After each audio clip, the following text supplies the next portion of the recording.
The wind howled that day, fierce and wild, yet they danced as if the storm had no claim on them.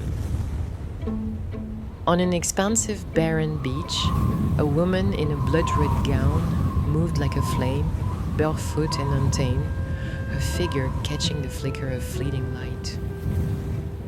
Her every step was poetry, every swirl of her dress a perfect sentence in a language no one had yet translated. The man who held her waist seemed to glide across the sand, an elegant contrast to her wildness, guiding her through the wind with such grace, it was as though they had danced this very dance 1,000 times. This, however, was their best dance, and it was one they had always been meant to share. Above them, the storm raged, its fury mirrored in the umbrellas of a maid and a butler, struggling to shield the couple from the torrential rain. The sea's silver spray stung the air, but still they danced. The rhythm of their movements was untouched by the storm, more like a whispered promise than the crash of waves. The music that filled the air was not heard, but felt, thick with longing, with love, with something tender and fleeting. This was the Singing Butler, arguably Britain's most popular art image but loathed by critics. And in that moment, it changed everything. When Jacques Vettriano painted it in 1992, he wasn't seeking fame, nor fortune. Oh, he was chasing a feeling. A pulse of nostalgia wrapped in the elegance of a forgotten time. A fleeting moment of passion and desire caught mid-spin. His was the kind of love that had no name, no clear beginning or end. It simply existed in that fragile space between longing and release. In the space between two hearts caught in the storm of their own making, whispers began to circulate that Jacques Vettriano's celebrated figures had not sprung wholly from imagination, but from the carefully posed pages of the illustrator's figure reference manual. To some, it was a scandal, to others, an inevitability. But Vettriano, with the calm of someone long resigned to the hunger of critics, responded not with shame, but with precedent. Francis Bacon had the same book in his studio, he said, a quiet nod to the Pantheon. And then, invoking the rogue spirit of genius, he added, Picasso once said that good artists borrow, great artists steal. His agent, Tom Hewlett, offered a gentler defense, that it was hardly surprising for a self-taught painter to turn to reference materials in the crucible of his early work. And then, like a character stepping off the page, Orla Brady, whose poised body had once graced the manual's photograph, emerged not as an accuser, but an ally. She spoke not against the painter, but for him. The muse remembered, and she chose to defend.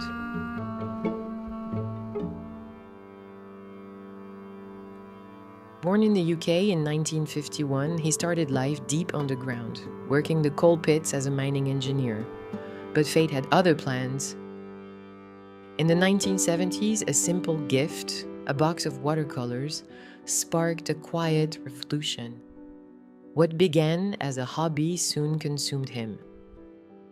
With no formal training, he taught himself to paint, chasing beauty and emotion with every brushstroke. He often downplays his originality, saying it's a bit like alchemy. You take a little Monet, a whisper of Degas, a shadow of Caravaggio, stir them in a pot, and what comes out is Jacques Vettriano. The art world rejected the Singing Butler at first, mocked it even. Critics called it kitsch, dismissed it as the kind of moment you might expect in a bad movie. But Jacques Vettriano didn't care. He didn't need the approval of the elite. He painted his truth, the tension between love and restraint, the seduction of the unspoken, the tragic beauty of the unfulfilled.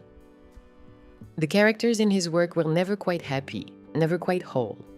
They existed in that rare space where love is felt but never named, where desire lingers without resolution. It was wishful thinking, yes, but that was the magic of it. Despite the rejection, the Singing Butler became a sensation. When the Singing Butler was first sold in 1991, Vettriano received just £3,000, hardly a windfall for what would become his most iconic work. Though he didn't profit from its rising market value, the painting now earns him an estimated £250,000 a year through reproduction royalties alone. The buyer later sold it in 1998 to Alex Cruikshank for £33,000. Then, in 2004, it changed hands again, this time fetching a staggering £744,800 from a private collector, setting a Scottish auction record. Once dismissed as a mere pastiche of cinematic romance, the Singing Butler had transformed into a beloved emblem of passion, nostalgia, and quiet longing. A painting that whispered of love, both lost and rediscovered, in an era starved for such sentiment. Vettriano's journey was not a smooth one. He was a coal miner's son from Fife, a man who had climbed his way to the top with raw instinct and determination, leaving behind the soot of his past with each brushstroke. His art was gritty, unapologetic, a window into a world of smoke-filled rooms, rain-slicked streets, and the quiet intensity of a love that had no words. It was as though each painting had been plucked from the last moments of a noir film, a brief glimpse into a life that could have been. But as the world turned its gaze toward him, his critics never softened. The establishment never fully accepted him, but still he painted until there was nothing left to say. In his later years, Jack retreated to the south of France, finding solace in a quieter life, away from the flashes of fame that had come and gone. Yet even there, on the edges of the Mediterranean, the same storm that had inspired the Singing Butler would tug at his soul. He painted less. But when he did, it was always of love, lonely, desperate, and filled with a desire to hold on to something just out of reach. On March 1st, 2025, Jack Vettriano was found dead in his apartment in Nice at the age of 73. His passing was a soft whisper, a presence fading into the wind. The announcement of his death on March 3rd sent ripples through the art world, but it was a loss that felt inevitable, as though his art had always hinted at this end, had always known that love, like everything, must eventually slip away. Yet, in his absence, Vettriano's legacy lived on. The Singing Butler, his most iconic, most loved work, continued to tell its story of love, passion, and the ache of unspoken promises. It was reproduced, reimagined, and parodied, but its essence remained the same. It was the dance that never ended, the romance that never fully bloomed, the longing that lived forever between the storm and the sea. And in the wake of his death, Banksy offered his own tribute, a piece that placed hazmat-suited figures in the background of the iconic scene, a reminder of the passage of time, the pollution of innocence.